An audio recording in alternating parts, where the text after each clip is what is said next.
Happy Thursday, everybody. Welcome to Talking Stuff, the Ohio State recruiting podcast presented by The Podcast. I'm Jeremy Birmingham. That's Andrew Ellis. There will be no time for shenanigans where I ask Andrew to say the word podcast 10 times in 10 seconds or anything like that. We've got to get straight down to business. And I'm so glad, Andrew, that there's a home game at Ohio State this weekend, a night game, the first primetime game of the year for Ohio State, and a pretty good visitors list coming to town. Unfortunately, I think a lot of the luster for this weekend has already sort of been taken off because of the decision or the fact that Jordan Seaton, the 5-star offensive tackle from the IMG Academy, who has been planning to make an official visit to Ohio State for the last 2 months for this weekend, is not making a visit this weekend. And the reason is hard to sort of believe. He has a practice on Saturday morning that is now apparently something that cannot be missed. IMG does not play a game this weekend. They do not play on Friday.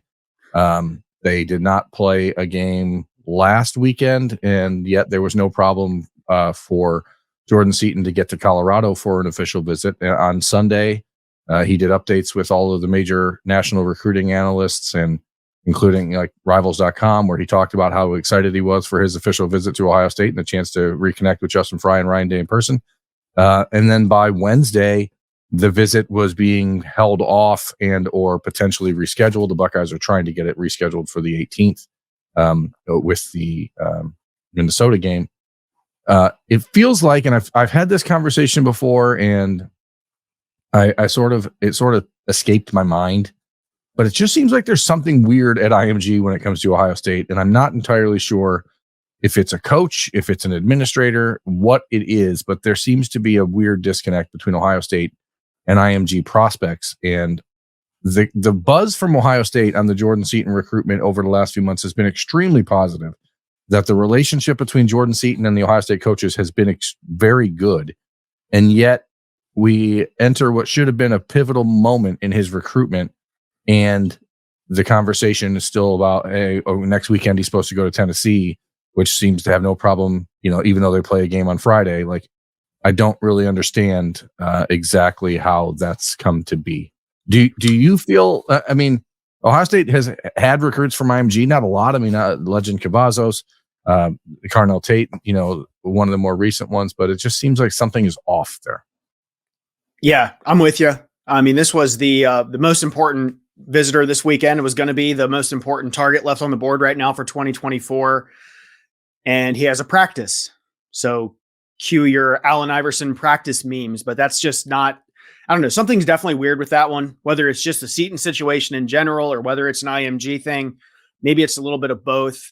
I was kind of out in that recruitment for a very long time, and then I kind of got sucked back in for good reason. Like you said, Ohio State feels like they've got a great relationship there. And now I'm kind of out again, and I'm just going to put that one in the believe it when you see it category with him visiting, because I don't know. I'm very skeptical right now, and I don't know what's going on with IMG, but something is weird down there. Yeah, it's unfortunate. Again, I don't want to. This is just my conjecture because it seems like there is no other good reason I can come up with why all of a sudden the visit would be off. There is someone or a few people around Jordan Seaton's recruitment. Obviously, we've talked about it. It's not been a secret that NIL is going to be a major factor in this decision.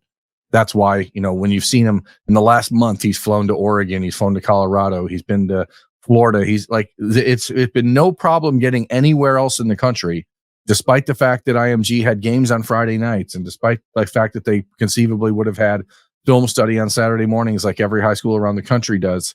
But yet, this weekend, when they don't have a game, he's not traveling to Ohio State, which is a 2-hour flight, when he could conceivably leave Florida at 12:30 on Saturday and still get to Ohio by 4:00 and still get to the game on Saturday night and still have 48-hour window for the official visit going from Saturday to Monday. It's not like academics are a big deal at IMG where all of a sudden, well, we can't afford to have this kid miss a class on Monday morning. That would be awful.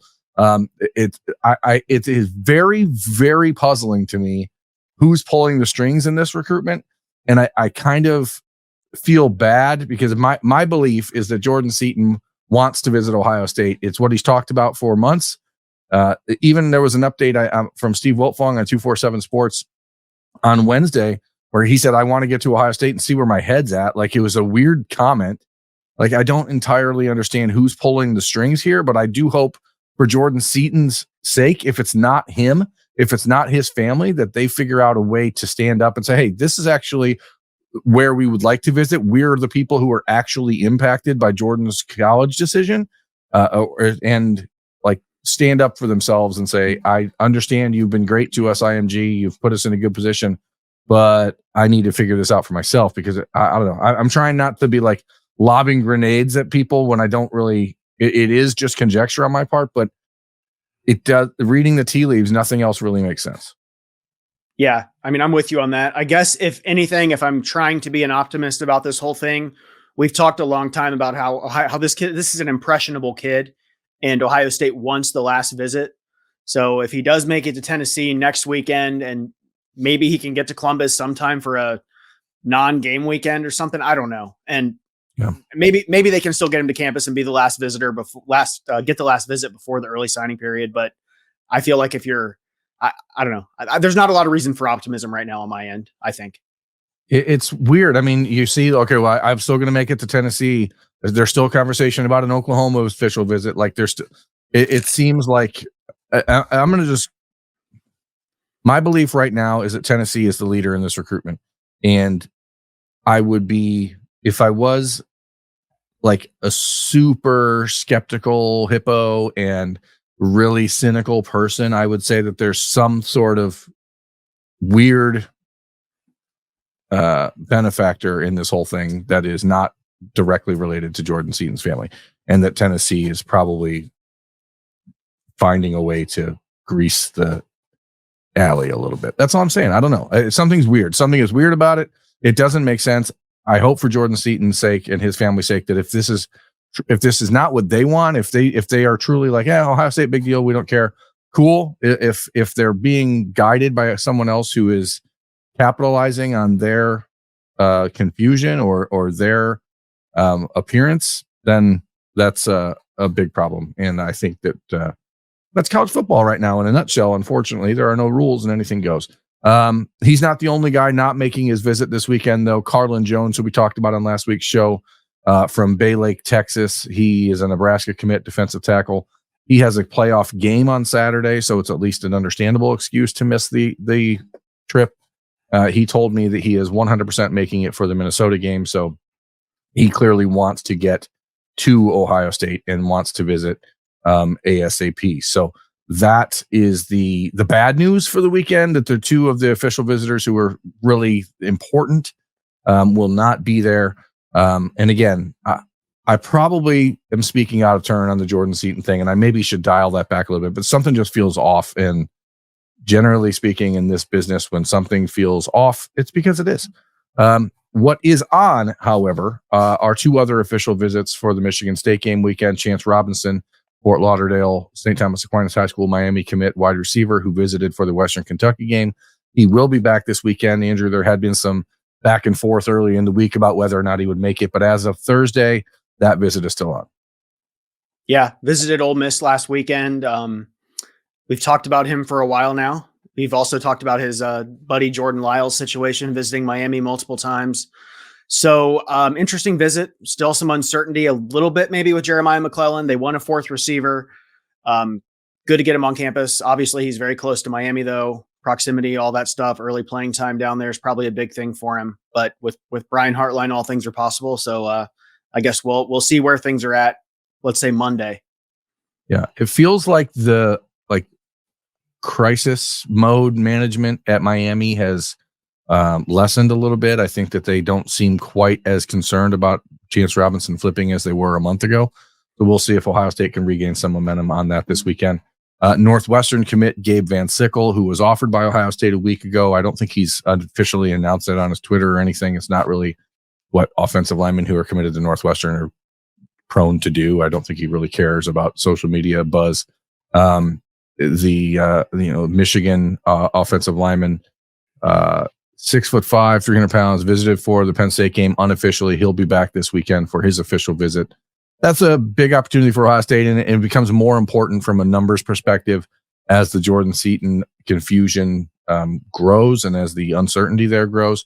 Obviously, you're not replacing Jordan Seaton like for like with a player like Gabe Van Sickle if he were to flip to Ohio State, but he is a big, athletic body who the Buckeyes really like and have really appreciated his senior film. And so it's rare to see like a true senior evaluation anymore.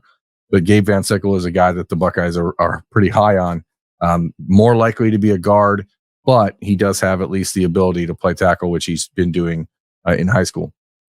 I think bottom line, without Jordan Seaton, like you're going to need to go to the portal, right? So it doesn't matter. You can't replace Jordan Seaton with anyone else. So, yeah, I think it's best to just view Van Sickle as a kind of a Mark Nave replacement, maybe a guy who can be kind of a swing tackle type, but clearly a smart kid. He's accepted to Northwestern and not big into the whole social media thing, which I respect very much.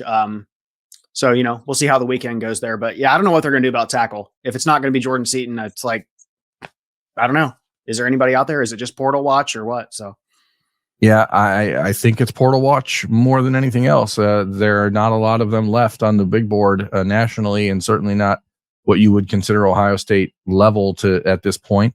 But that's why Justin Frye gets paid a lot of money, and he's going to have to figure out a way to offset that if they don't end up getting Jordan Seaton on campus, which at this point, I tend to agree with you that it kind of feels like a crapshoot, and I'll be from Missouri on that one. Anyway, so this weekend is not like the 2024 weekend that really people were looking ahead to when you take away the two official visitors. I think that's obvious. It will be worth noting with Van Sickle that like we do expect Ian Moore to be on campus. We do expect Devontae and Deontay Armstrong to be on campus. So there will at least be the opportunity for Gabe Van Sickle to figure out how he fits with those guys personally, which is a reason why Ohio State was really looking forward to having Seaton on campus with those guys so that he could get the same sort of, opinion formed, but not what it is. This weekend is really about 2025 and 2026. And it seems like, honestly, more like about 2026 in my mind when you're talking about like national guys coming in. Malachi Toney, the Miami wide receiver commit, will be coming up with Chance Robinson, I assume, that group who's ever coming up. There is some really good players in the class of 2026 coming. One of them that hasn't been talked about much because he's a quarterback and it's 2 years away is Jared Curtis from Nashville, quarterback who is, I think 247 Sports has him as like their number 2 ranked player in the country in the class of 2026 behind Julian Lewis. That kid's coming up to visit, and so is Will Griffin, the Tampa, Florida quarterback who visited Ohio State and camped in the summer and was awesome. So this is the first time really that Corey Dennis will start to make a push in the class of 2026, which is interesting because Ohio State is very comfortable where they are in 2025. So while you are certainly going to continue to watch the development of Tavian St. Clair and see how he, improves and grows, you can now start turning the page ahead. Jared Curtis is the name I think Buckeyes fans should really pay attention to in that class because I know he's extremely high on Ohio State and he's making his first visit this weekend. As you look at the list, Andrew, are there any names to you that, whether it's 26, 25, 24, who are you like, ooh, I'm interested in this? That Fahim Delane kid, that's safety from Maryland, correct? 2025.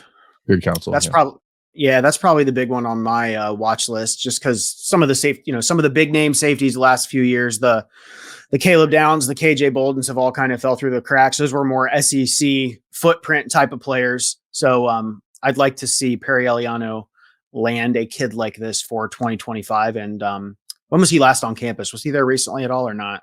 No, he was supposed to visit for the Penn State game and then didn't. Right. Ended up going to visit LSU that weekend. Told me on Tuesday of this week that he was coming back for this weekend with his father. It is a big trip. There's no doubt about it. I think Ohio State was a little disappointed he didn't make it for the Penn State game because of just the atmosphere and the expectation of how that game was going to be. And because they had a lot of their other top targets like Devin Sanchez in town that weekend where they wanted to kind of bring all these guys together. But that didn't happen. If you look at the class of 2025, I mean, you've got Micah DeBose, a big 5-star offensive line prospect who was committed to Georgia. who is from Cleveland, Ohio. He's visiting. He visited in the summer and loved it.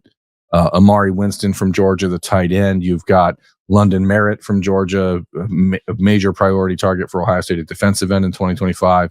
You got TJ Alford from Florida, the linebacker coming up, who I think was this close to committing to Ohio State in the summer. If his mom would have been on the trip with him when he camped in June, I think he would have committed on the spot. You have Phillip Bell, the wide receiver from California. So it's a really good 2025 list. And I think if you even look ahead to 2026, there are names like Tyler Merrill, potential 5-star offensive lineman from Pennsylvania who visited and camped in June. Zealous Hicks, a Georgia athlete, safety, 2026 kid who is probably the number 1 ranked safety prospect in that class. Like, it's a big weekend for Ohio State, even though it seems like it's a weekend designed more towards the future.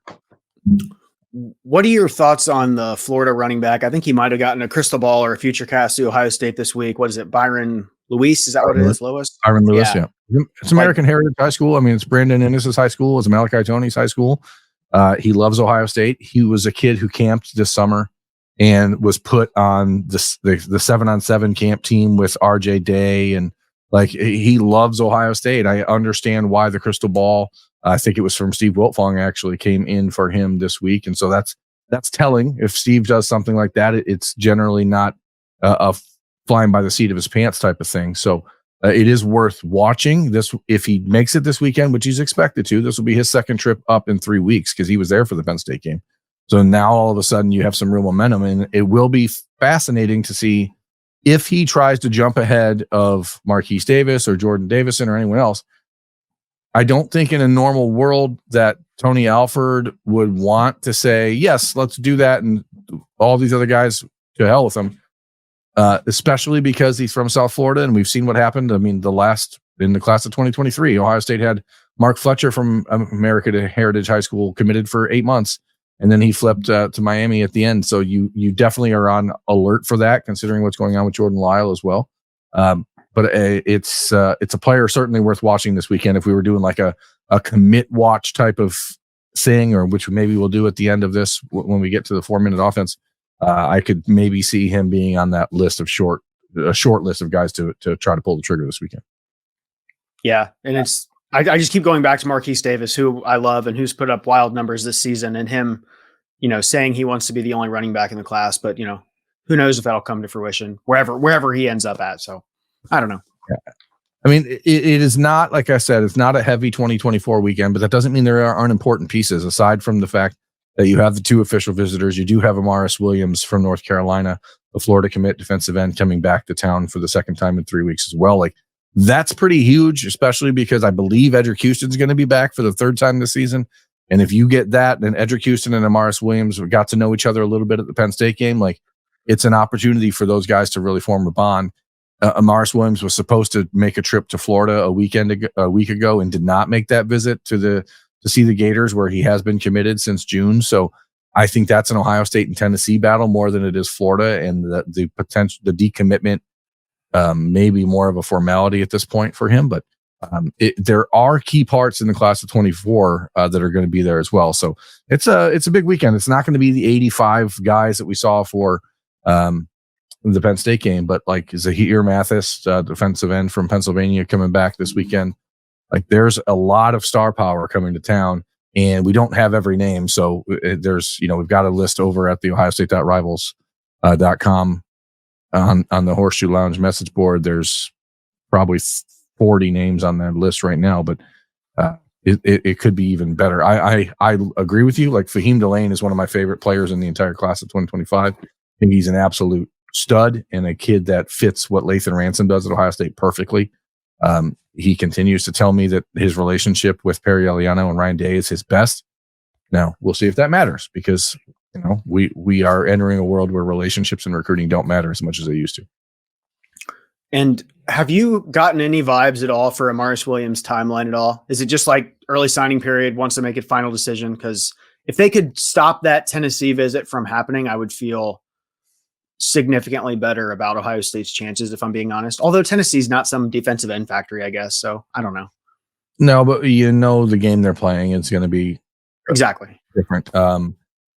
I think that Ohio State getting him on campus again this weekend allows them the opportunity to have that conversation with him and say, here is our situation. JT Tuimoloau is going to the NFL. There's a very good chance Jack Sawyer is going to try his hand as well. We have no defensive ends in this class that are true defensive ends. Yes, there's Edric Houston. He's going to play defensive end, but if you look at the body type, at least there's a conversation to be had that he's different than Amarius Williams is. You could say we've got Kenyatta Jackson and Omari Abor, but if Kenyatta Jackson continues to develop at the rate he's going, he only may be in town for one more year after this one. So there is no doubt that Ohio State's depth chart and opportunity for playing early is better than anywhere else. And can Larry Johnson sell him on that and get him to cancel that Tennessee trip is pretty darn important. Because sometimes when you get guys who, you think like, okay, there's one visit, we got to get over the hump, right? We got to get over the hump with that one trip. More often than not, when that visit happens, everything sort of settles and gets back to level. That was the case a week ago when we expected Devin Sanchez to visit Alabama for their game against LSU, and he didn't.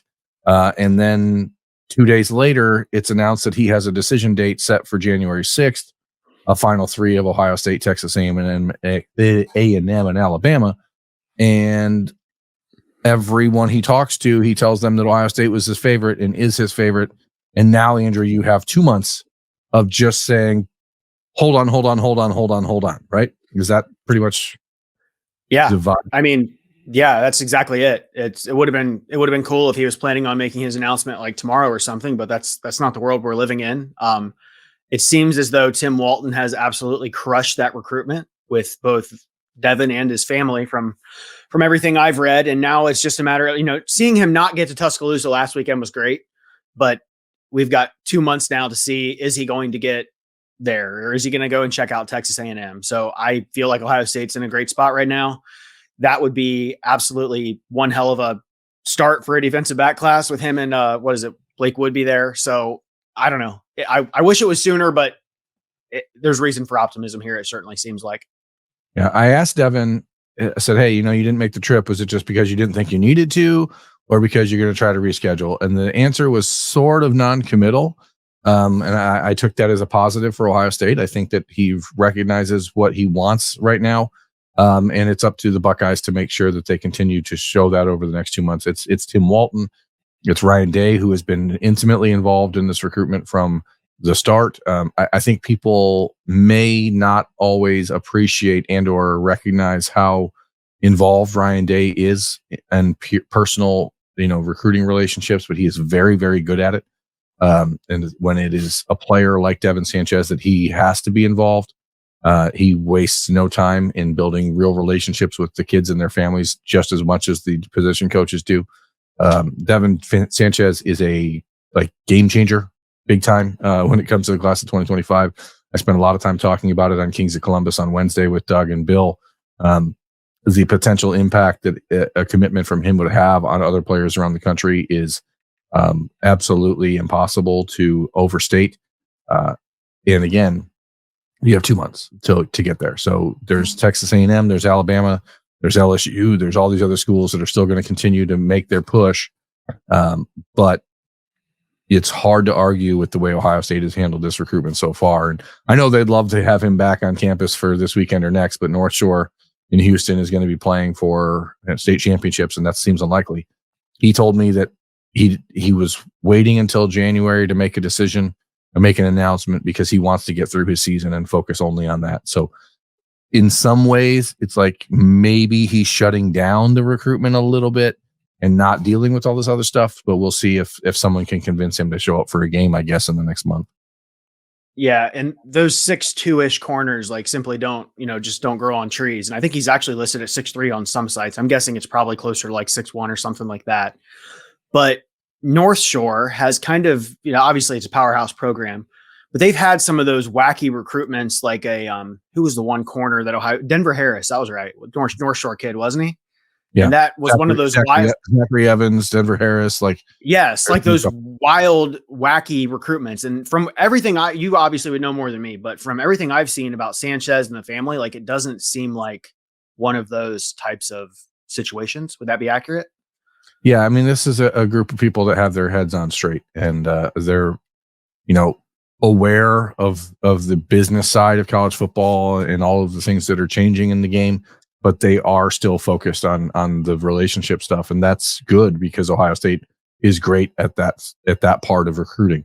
And when you have a player that still becomes the most important thing, it's generally a good sign for the Buckeyes. And now, like I said, you've got 2 months to get there. And then you have another year after that to make sure he signs. So it's not like it's over at that point, but he's a kid that you think will be a very vocal leader in the class of 2025 whenever he commits, because he's just that sort of young man. It kind of got a Pied Piper effect to him, I think. And it's hard, as I said, it's hard to overstate how important that would be for Ohio State if they're able to make sure that goes their way on January 6th. His recruitment, the early stages of his recruitment right now feels like the early stages of, what was it? AJ Harris, the kid that was SEC versus Ohio State, ended up signing with Georgia. Correct. Remember that kid? Obviously you do. Yeah. Yeah. No, I mean, it's similar, I think, in a lot of ways. Ohio State really loved where they were with AJ, and then Kerry Combs left and things got different. So I don't think that right now there's any risk of that happening with Tim Walton. And I think that the proof is in the pudding for these young guys who are watching what is happening to the Ohio State defense currently and the ascension that they're on. That was not the case when AJ was being recruited. The Ohio State defense in 2021 and 2022 was real bad and didn't seem to be getting better. And now it is getting better. And you can see the impact of Tim Walton as a developer on the cornerbacks. The proof is in the pudding with Jermaine Matthews. And there's a lot of positive vibes around Tim Walton and what he's doing. And this is a recruitment that Ohio State got involved in early. Devin's been a top ranked prospect for a while, but Ohio State and Ryan Day and Tim Walton have been at the top of this conversation it's been 8 months now. I mean, since he visited in April, so I guess it's 7 months, where Ohio State's been at the front since that visit. And then it was reiterated when he visited in June and camped. And then it was, compounded when he visited for the Penn State game. So like, it's not a fly by night type of thing where it's like, oh, I think it's a cool visit. I love that place. He's not, I don't know. My impression of Devin Sanchez is that he's not a kid who's just talking to talk. So I guess we'll see if that matters. We're moving on, Andrew. It's 4-minute offense. I want to start by mentioning Ohio State did offer this week Coy Parrick, 4-star safety committed to Minnesota. He's from Minnesota, 6'2", 185-pound kid who has been committed to the Gophers since April. He's pretty awesome on film, Andrew. I know you turned on his highlights and were impressed by what you saw. Coy told me as soon as he was offered that he is going to visit Ohio State. It's not likely to be during the season. His team is undefeated and playing for a state championship game. Ohio State only has one more home game after this weekend. That's the next weekend against Minnesota. If by some chance the Buckeyes, Coy Parrick and his team were to lose this weekend, I think there's an outside chance he would be on campus next weekend. But otherwise, that's definitely a name to keep an eye on and to keep watching, but probably more towards December. Yeah, I saw you retweeted that offer, and my initial thought was, who the hell is this kid? And then I watched his tape, and I was instantly like, sign me up. Obviously, not playing at IMG or anything like that, so you have to consider the competition. But his highlight film is it's a sight to behold. So I would encourage everybody to go check that out on Huddle. And I know Florida State's trying very hard there too. I don't know how, obviously, proximity to Minnesota and all that kind of stuff being there, but if he gets on campus and they can get him, I would be extremely happy with the safety class. So, yeah, Dan Rubin from Bucknuts on the Morning Five. I think it was Thursday's show. No, today's Thursday. Tuesday's show. I don't know what days are days. I'm so confused. Tuesday's show mentioned that he thought he was watching like a defensive back version of Lincoln Kienholz when he put on the film. Just a kid that is just dominant in every single sport and just way better than the guys he's playing against.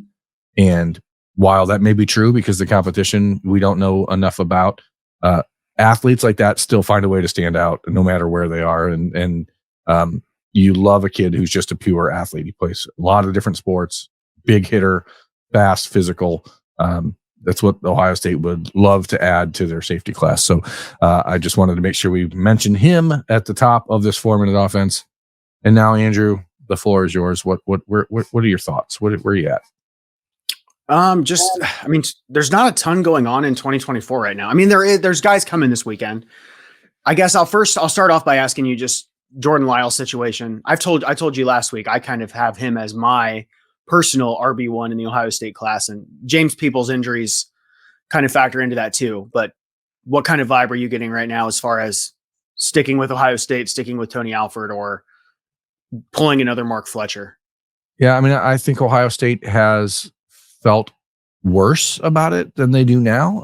I don't think that they feel like it's like crisis averted at this point, but they do feel like they've rode it out a little bit and been able to ride the wave. Now it's about just making sure he doesn't go back to Miami for another visit or two and just keep building the relationship. I said last week, I don't think it's like a done deal that he's definitely flipping, but that concern level has dropped a little bit, but it's not like it's completely wiped away. And he's not on the list for this weekend, right? He's not making it up, I don't think. I have not. I don't think so. Byron Lewis is coming up from Florida. Javian Mallory, 2026 from West Boca Raton is coming up, but not at this point. I've not been informed. The difference is that this is an official visit weekend for Chance Robinson and not a weekend where a bunch of kids from South Florida Express are coming up together. So it's his family coming up with Chance Robinson and not like the South Florida Express. That's true. Good point. I guess just quick in or out for the other guys. What are your thoughts on Amaris Williams right now? In. Okay. Gabe Van Sickle, I think, will be in. I think Carlin Jones, if he visits next weekend, will be in. The reality is Ohio State is recruiting against Nebraska and Northwestern and Florida in these situations, and that's okay. Not every player you recruit is a 5-star guy. Not every player you recruit has to be a battle with Alabama and Georgia. Ohio State should be able to throw its weight around a little bit in those battles, and I think they will. So I think you'll see right now the class of 2024, which has 22 players in it. I wouldn't be surprised if they add those 3 guys, Carlin Jones and Amaris Williams and Gabe Van Sickle, to get to 25. And then you see what happens with Jordan Seaton, and you see what happens with Coy Perrick, and you see what happens with Chance Robinson, and you could still get to 27 or 28 in their class. Yeah, that sounds about right. Have you gotten any vibes from the staff on Jeremiah McClellan? Like not quite red alert levels, but still like cautious optimism maybe, or what's your thoughts there? The response that I always get from people I talk to at Ohio State is that Jeremiah is great. They don't worry about it. But like there is so much smoke from the Missouri side that it's hard to completely ignore it. But the internal conversations and the conversations between McClellan and the Buckeye staff is not something that's signaling any alarm bells for the Buckeyes. And so I think at that point, you just have to kind of take the kid's word for it.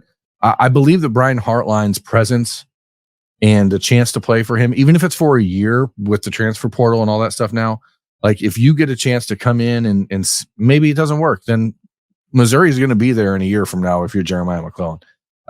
So you don't necessarily have to like throw away or discard this opportunity now when you could still just do the same thing a year from now if you go to Ohio State and you feel like you're not getting the opportunity that you thought you were or any other explanation that you need to transfer. But no, there's not like what would be considered any sort of alert going on when it comes to Jeremiah McClellan. So as far as we know right now, everybody who's committed is on track to sign during the early signing period. Obviously, there will still be some Jeremiah Smith visits. I'm sure he'll be at the FSU Miami game. But as of now, everybody's signing early and everything is golden. There's not anyone that you look at the class and be like, oh no, big concern. I mean, Jordan Lyle is still the one I think that the highest alert would be on. But if we're putting like a number on it, like a week ago, I probably would have put it at like a 7. I'd maybe have it at a 5.5 right now. So you just got to write it out. Right. There has to be a large human being, high school football player that's like 6'6", 270 that can potentially play tackle that they can go after. Like there just has to be. Yeah, I don't know. I mean, that's, I don't know. You think that it's Ohio State. You should be able to go out there and flip someone from another school around the country. There's only 4 or 5 programs where it becomes. If you're Ohio State, there's really only 4 or 5 programs where if you try to pluck a guy from their class, that it's a challenge, or it should be a challenge. So it's about finding the right guy for what you want and deciding if that guy is worth passing up on a potential portal option at tackle, or because now you are starting to feel confident that you have Josh Frye and Josh Simmons back for next year. Maybe you don't feel quite as desperate as you did 4 months ago, where there was at least a conversation in people's minds, like, hey, maybe if the current tackles are good enough that they could bolt, because that's a reality at Ohio State. Every player is thinking, I'm going to think about the NFL after my 3rd year. And so now maybe that desperation is not where it was. Maybe you have Ian Moore and you have, the opportunity with Deontay Armstrong. Like you now have, you have 2 years to develop those guys. We'll see. I think that the Buckeyes just are going to keep their fingers crossed and keep swinging with Jordan Seaton and see if they can impress upon him and his family why it's so important for them to see Ohio State again and why it's so important for Ohio State to have him on campus. It feels desperate, almost like you're our only hope here. You're the guy we want, but that's the message they've been trying to get across. Like, you're the tackle we think is the best tackle in the country. Come and see us and let's, so we can show you what we're doing. They have the NFL draft success with DeWand and with Paris to build off of. Someone is just trying to get in the way, and I don't know where that comes from, but got it. I guess really last thing, who's the Georgia tight end who's 2025 visiting this weekend? Amari Winston. That's right. There had been early Ohio State chatter there, and I think you may have written about him this week. I can't remember. I read your stuff. I just don't memorize it.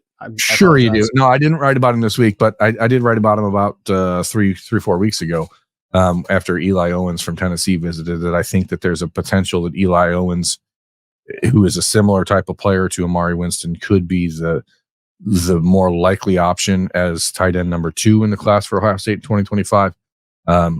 Something just shifted in the recruitment of Amari Winston since he visited in the spring. He loves Ohio State. He was up for the spring game. There's a lot of talk at that moment about him committing to the Buckeyes. He decided he wanted to pull back and let some things play out. And now there's conversation about visiting Colorado and visiting Texas. And like, we've seen how this plays out. So when people, I understand that there's a lure to go meet Deion Sanders and see what they're building there, but there's an obvious reason why recruits are interested right now beyond just going to see what Coach Prime is building, and it is because that there's promises being made, and Ohio State is interested and obviously active in the NIL space, but they are not going to stretch to that degree for a tight end who is 6'3". And so, they love Amari Winston. They think that he's a really talented H-back type of player. But if NIL is the focus for him, which I don't think anyone believed it was until recently, then maybe it's not a fit. Now, this weekend could change that. Maybe it's a fall back in love situation and say, hey, this is where I wanted to be, and that's where I always wanted to be. So I'm gonna make that move. But they would love to have him in the class, but it just seems like it's less likely now than it was 2 months ago. Yeah, I get it. And still, Buckeyes are Sooners for the Oklahoma kid, right? Roberts. Yeah, I mean, that's how it seems. Not a lot of conversation about him lately, but he's in the middle of his season, and Ohio State is doing a great job passing the ball to the tight end and getting the tight end involved, and that's what he wanted to see this year. And so he's priority 1 for Keenan Bailey for sure, and that will be sort of the impetus for everything else that happens at tight end, whether it is Eli Owens, whether it's Luka Gilbert, whether it's Amari Winston. Nate Roberts is the one that matters the most to the Buckeyes. So, right. Last thing, not expecting any commitments this weekend necessarily, but if we had to put a couple names on, I guess, the watch list, who would you? I know we talked about Byron Lewis or whatever already. Yeah, I mean, Lewis is one. I think Gabe Van Sickle is one who I think maybe just, again, because of his personality, and he's not really going to be interested in drumming up a bunch of hype or whatever. If him and his family feel comfortable enough with Ohio State and what they see on the academic side, I think you could see that happen in relatively short order. Other names like I would be curious to really talk to quickly after this weekend would be TJ Alford, Tarvos Alford, the linebacker from Florida, who I mentioned. Maybe London Merritt, the defensive end from Georgia. He's certainly a guy who Larry Johnson has prioritized and really likes Ohio State a lot. And maybe you could look at the future depth chart and say, hey, I could be the guy. And if I get in now, there's that opportunity. Georgia hasn't really pushed really hard yet there. So there's a couple names there, but again, with the focus being so heavily on 25 and 26, now, I mean, we are getting to the point where 25 is ready to start picking up for the Buckeyes, but Byron Lewis is certainly one, TJ Alford, London Merritt, that's the way out. That's where I'd really be paying attention. I'm sure Ohio State will do their best to make sure Fahim Delane gets that sort of feeling this weekend as well, but I don't think he's the type of kid or in a family that is going to emotionally react. So got it. That's it. Anything else? I think that is it. Nope, nothing else. Awesome. I mean, folks, this is a 40-minute episode of Talking Stuff. There was a 2-hour podcast on Wednesday on Kings of Columbus with myself, Doug Lameris, and Bill Landis talking all about recruiting. So if you want to hear more conversation about this, I would definitely recommend checking that out. But this podcast specifically is really about this weekend for Ohio State as they host Michigan State on Saturday night in primetime. The gray uniforms, clear skies, and an opportunity for the Buckeyes to make some big impressions on a lot of 2025, 2026 prospects. And 2 official visitors, Chance Robinson and Gabe Van Sickle, both committed elsewhere, but it's time to start preparing flips if you're Ryan Day and the Buckeyes, and that will begin in earnest this weekend. I will be on the field at Ohio Stadium as usual. Andrew will be at home watching the game warm or something, probably eating some cookies because he just loves cookies. That's the way it goes. So, and other than that, really appreciate you hanging out with us on this Thursday night, watching, listening, wherever you're getting this. Please rate, review, subscribe. Tell your friends about the show, like the video. All those things help us in the algorithm and getting more recommendations and that sort of stuff. And that's how we grow. So if you're not doing those things, well, I understand. But if you are doing those things, thank you very much. And we will talk to you next week on Talking Stuff.